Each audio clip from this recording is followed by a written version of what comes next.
मंडळी, काल केंद्रीय गृहमंत्री अमित शहा हे महाराष्ट्राच्या दौऱ्यावर आले होते। यानुसार आता भारतीय जनता पक्ष महाराष्ट्रातील लोकसभेच्या 32 जागा लढवण्यावर ठाम आहे। त्यासोबतच अमित शहा माहितीतील तिन्ही पक्षांच्या जागा वाटपाचा तिढा सोडवणार आहेत अशा चर्चा आहेत। काल त्यांनी आगामी लोकसभा निवडणुकांच्या अनुषंगाने बीड लोकसभा मतदारसंघाचा दौरा केला। अमित शहा यांच्या दौऱ्यामुळे बीडमध्ये आता राजकीय हालचालींना वेग आलाय। भाजपकडून बीड लोकसभा मतदारसंघातून विद्यमान खासदार प्रीतम मुंडे यांच्याऐवजी भाजप नेत्या पंकजा मुंडे यांना संधी दिली जाऊ शकते असं बोललं जात आहे। पंकजा यांच्या नावाला केंद्रातून पसंती आहे अशी ही माहिती सूत्रांनी दिली आहे। पण मागे जेव्हा बीडमध्ये महायुतीचा महामेळावा पार पडला होता तेव्हा भाजपच्या नेत्यांनी प्रीतम मुंडे याच आगामी लोकसभेसाठी बीडच्या उमेदवार असतील असं म्हटलं होतं।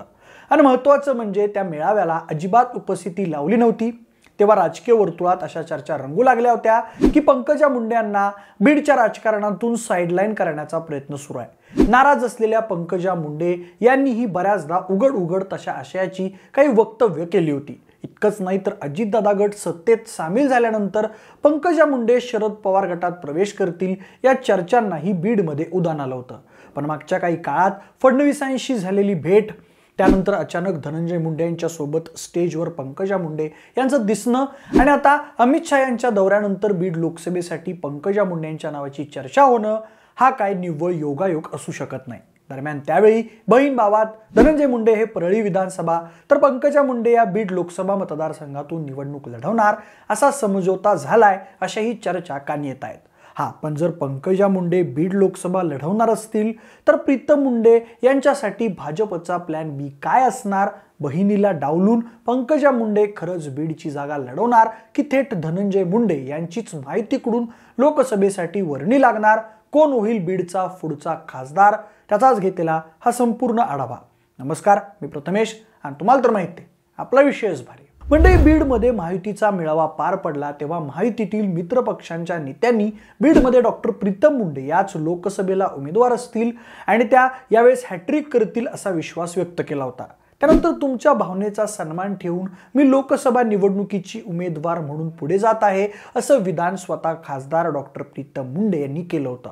पण आता अचानक पंकजा मुंडे बीड मतदारसंघात ऍक्टिव्ह झाले असून त्यांच्या नावाला केंद्रातून पसंती असल्याचं बोललं जात आहे। म्हणजे आता आपण बीड लोकसभा मतदारसंघाची हिस्ट्री चाचपून पाहिली तर तुमच्या लक्षात येईल की बीड लोकसभा मतदारसंघ हा भाजपचा पारंपरिक बालेकिल्ला राहिलेला आहे।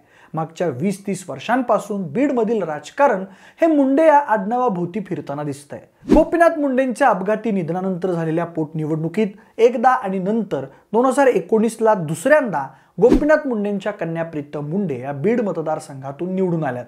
2014 पासून प्रीतम मुंडेच त्या ठिकाणी भाजपाच्या खासदार आहेत। मात्र मागील काही दिवसांपासून प्रत्येक घडीला बदलणाऱ्या राजकीय घडामोडी, मुंडे भगिनींच्या नाराजींच्या बातम्या यासह धनंजय मुंडेंसोबत मुंडे भगिनींची वाढलेली जवळीक यामुळे बीडचा पुढचा खासदार कोण आणि कुठल्या पक्षाचा असा सवाल उपस्थित होत होता। कधी काही धनंजय मुंडे सुद्धा बीड लोकसभेची जागा लढवू शकतात असं बोललं जात होतं। पण सध्या त्या चर्चा मागे पडल्या असल्या तरीही कधी प्रीतम मुंडे, कधी पंकजा मुंडे तर कधी धनंजय मुंडे यांच्या नावाची चर्चा होत असल्यानं महायुतीच्या कार्यकर्त्यांमध्ये मोठा संभ्रम आहे। भाजपनं पक्षांतर्गत केलेल्या खासदारांच्या कामाच्या सर्व्हेमध्ये प्रीतम मुंडेंच्या कामाला काहीसा निगेटिव्ह रिमार्क असल्याचं बोललं जात होतं। त्यामुळे प्रीतम मुंडेंना उमेदवारी मिळणार का अशी शंका होती। दरम्यान अशावेळी स्वतःचं राजकीय अस्तित्व टिकवायचं असेल तर प्रीतम मुंडेंना काहीतरी हालचाली करणं क्रमप्राप्त होतं। म्हणून त्यांनी देवेंद्र फडणवीस, धनंजय मुंडे यांच्याशी संधान बांधून उमेदवारीसाठी जोर लावल्याचं बोललं जातं। पण तरीही तेव्हापासून पंकजा मुंडे यांच्या रूपात भाजप बीड लोकसभेसाठी सक्षम पर्याय शोधत होतच। आता पंकजा मुंडे यांचा जनसंपर्क दान काय याची भाजपच्या वरिष्ठ नेत्यांना कल्पना आहे। दरम्यान एकीकडे पंकजा मुंडे यांच्या लोकसभा उमेदवारीची चर्चा सुरू असताना मात्र दुसऱ्या बाजूला पंकजा मुंडेंना नामोहरम करण्याचा, त्यांचं राजकीय अस्तित्व संपवण्याचा डाव भाजपच्याच एका गटातून सुरू असल्याच्या चर्चांनाही मध्यंतरी वाचा फुटली होती। त्याचं एक खास कारण म्हणजे भाजपमध्ये ही पंकजा मुंडे यांना सातत्यानं डावललं जाणं। मागील 2 वर्षांपासून तशा बातम्या येत आहेत। अशात अनेक सभांमध्ये पंकजा मुंडे बोलून दाखवत असलेली मनातील खदखद यामुळे पंकजा मुंडे भाजपमध्ये नाराज आहेत असं उघड दिसत होतं। त्यामुळे अलीकडेच पंकजा मुंडेंनी 2 महिने राजकीय सुट्टी घेत महाराष्ट्रात देवदर्शन दौरा केला होता। त्याला पंकजा मुंडेंनी शिवशक्ती परिक्रमा असं नाव दिलं होतं। महाराष्ट्रातील 10 जिल्ह्यांमध्ये तब्बल 5,000 किलोमीटरचा प्रवास करत त्यांनी या यात्रेच्या माध्यमातून मोठं शक्ती प्रदर्शन केलं. पुढे जाऊन पंकजा मुंडे यांची ही भूमिका पक्षासाठी अडचणीची ठरू नये म्हणूनच त्यांना नामोहरण करण्यासाठी त्यांच्या परळी वैजनाथ कारखान्यावर मग जीएसटी विभागामार्फत कारवाई करण्यात आली असं बोललं जात होतं. पुढे माहितीच्या मनोमिलन मेळाव्यात पंकजा मुंडेंना डावलून भाजपनं बीडमधून प्रीतम मुंडेंना संधी देऊ केली. त्यामागे भाजपची नेमकी काय भूमिका होती हे स्पष्ट झालं नव्हतं. पण पंकजा मुंडेंना त्याबद्दल विचारलं असता त्या म्हणाल्या होत्या की मी स्वतःच लोकसभेसाठी इच्छुक नाहीये आणि बहिणीला डावलून मी पुढे जाणार नाही. त्यांच्या त्या वक्तव्यानंतर बीडच्या राजकारणात खळबळ माजलेली होती. मंडळी, पंकजा मुंडे या महाराष्ट्रातील राजकारणातल्या एक प्रॉमिनंट महिला नेत्या आहेत. त्याचबरोबर त्या भाजपच्या राष्ट्रीय चिटणीसही आहेत. त्यामुळे राज्याच्या राजकारणात त्यांच्या अनेक महत्त्वाकांक्षा आहेत असं बोललं जातं.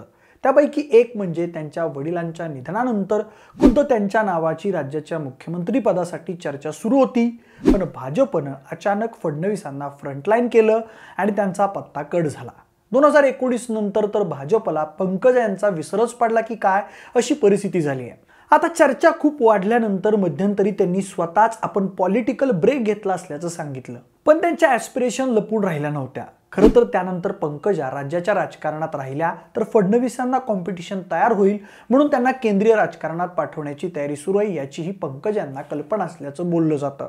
दरम्यान मध्यंतरी प्रीतम मुंडे आणि धनंजय मुंडे सातत्यानं वेगवेगळ्या कार्यक्रमांवेळी एकत्र दिसून आले होते तर पंकजा यांनी वेगळी वाट पकडली होती. पण आता प्रीतम मुंडे, पंकजा मुंडे आणि धनंजय मुंडे हे गेल्या काही काळापासून बऱ्याच वेळा एकत्रित दिसले आहेत.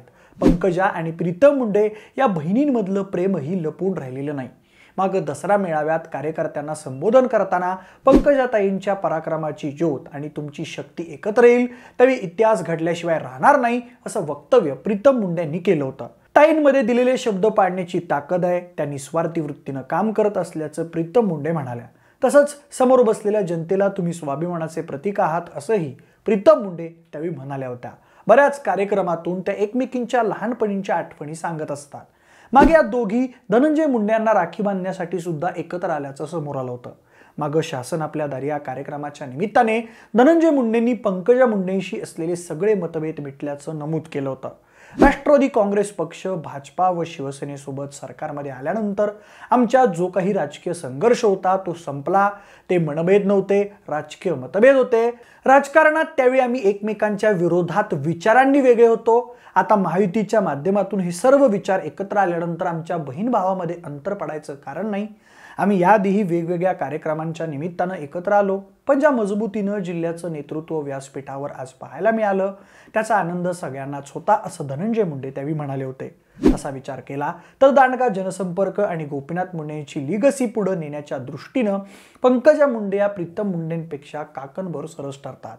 जितक्या सहज पंकजा मुंडे इतर गटातील नेत्यांशी समन्वय साधून मतदारांची मोड बांधू शकतात त्या तुलनेत प्रीतम मुंडेंना अधिक ताकद लागू शकते असं राजकीय विश्लेषकांचं मत आहे. बाकी राज्याच्या राजकारणात महायुतीच्या बाबतीत कितीही राजकीय परिस्थिती बदलली असली तरी ग्राउंड लेव्हलला मात्र तितकं समन्वयानं काम होईल का याची शाश्वती देता येणार नाही असंच अनेकांना वाटतंय.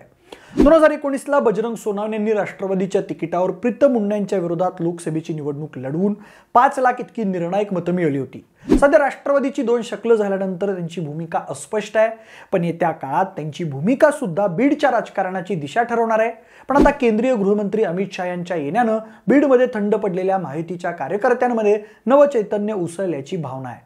आणि आता ग्राउंड लेव्हलला प्रीतम मुंडेंच्या पेक्षा पंकजा मुंडे यांनाच लोकांची पसंती असल्याचं कळत आहे.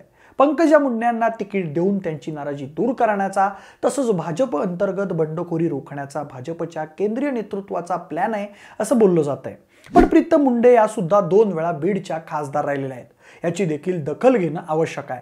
त्यामुळं जेव्हा पंकजा मुंडेंना उमेदवारी दिली जाईल तेव्हा भाजपकडून प्रीतम मुंडे यांचं कसं पुनर्वसन केलं जाईल हा देखील चर्चेचा मुद्दा आहे. याउलट जर प्रीतम मुंडे यांना संधी मिळाली तर पंकजा मुंडे यांचं पुढं काय होणार हा देखील इथं महत्त्वाचा प्रश्न आहे. पण तुम्हाला नेमकं काय वाटतंय?